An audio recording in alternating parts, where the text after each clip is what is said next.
Looks like tape's rolling. Hello, good morning. My name is Maksymenko, and today's presentation will be on the contemporary issue that affects everyone in the Ukrainian culture, disregarding the age and sex. It is the corruption in universities in Ukraine. This issue is mainly linked to the knowledge of ethics, but it can also touch upon other areas of knowledge, such as math, language, science, etc. That is because grades, as well as education, are being sold, disregarding the subject. If you wish to be accepted to a university, all you have to do is simply pay, and your acceptance will be more or less guaranteed. What I aim to discuss in my presentation is the issue of corruption in Ukrainian universities, as well as examine the reasons behind it and why it is so widely accepted. I interviewed a teacher from the University, which is considered to be one of the most prestige and oldest universities of Ukraine. Seeing as this is a sensitive subject, the teacher asked not to be named or shown. So my friend Sveta will help me reenact the interview verbatim, because the teacher allowed me to transcribe her answers. So, hello. Hi.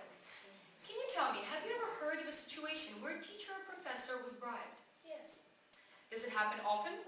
Well, I'd say that out of 10 cases when a student talks to a teacher one-on-one, 3 have to do with a matter of bribery.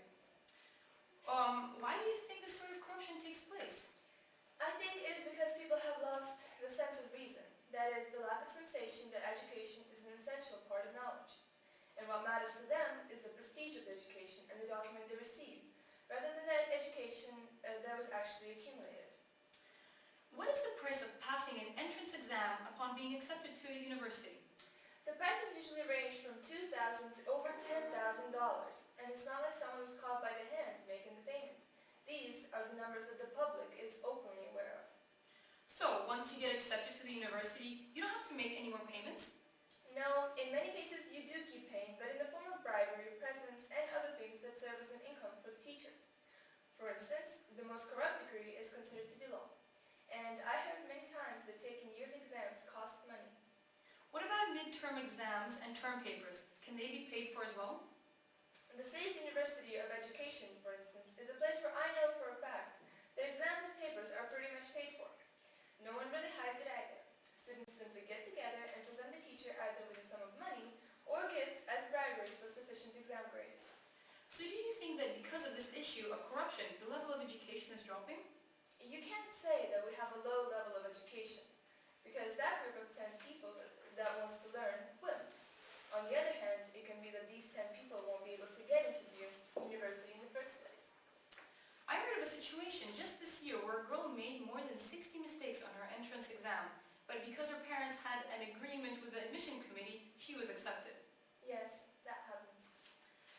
Let's leave the interview for a while, and I'll try to examine the issues that were brought up. First, let me lay out the facts in front of you. To be accepted into a university, you have to pay a large sum of money. Fact.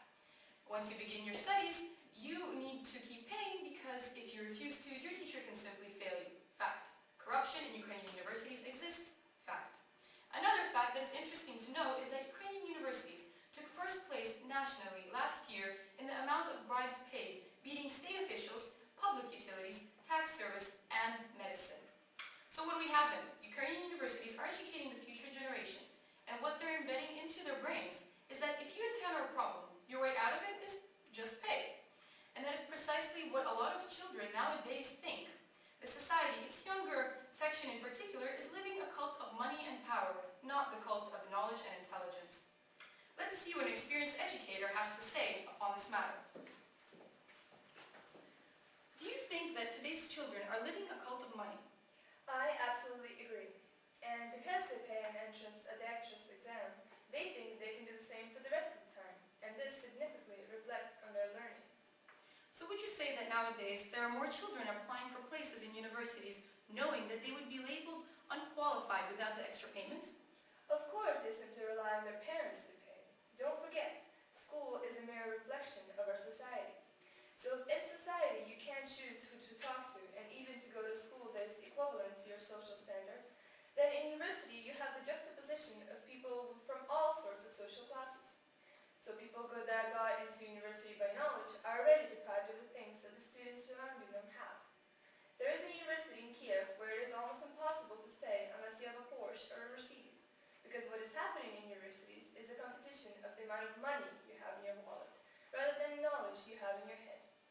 in the first place, there is a lack of democracy in this. Thank you. Another factor that explains the phenomenon of corruption is that no one likes to take risks. As one Kyiv student put it, bribery offers guarantees, whereas entrance exams involve risk. I don't believe in taking chances. Okay, maybe some people don't believe in taking risks, but they don't come to understand that the corruption they're turning to is stealing other children's dreams. Some children set a goal of being accepted to university of their dreams, but this dream is taken away by parents with big wallets who want their children attending a qualified and prestige university. So the situation that these children who are deprived of their dream is appalling and violates all ethical standards. Sometimes it seems that there is no reason to hold entrance examinations because they are already paid for, which leaves the children who are still naive enough to believe in justice bitter. It might not even be a big of an exaggeration to say that corruption, which has become a part of our daily routine, it presents a terrible threat to Ukrainian democracy, as well as devaluates academic qualifications. However, there are legitimate reasons for the occurrence of corruption in our society. First would probably be professors' low payments. Professors are also people, and just like everyone else, they're in need of money. There's no surprise they try to accumulate this money in any way possible. However, children who are struggling with adequate grades know the situation and use it to their own benefit, and therefore push the professors toward corruption. Maybe the Ministry of Education should do something about this, but they themselves are struggling with buying books for school children and heating school buildings, let alone transform higher education. Another explanation to this occurrence is the weakness of Ukrainian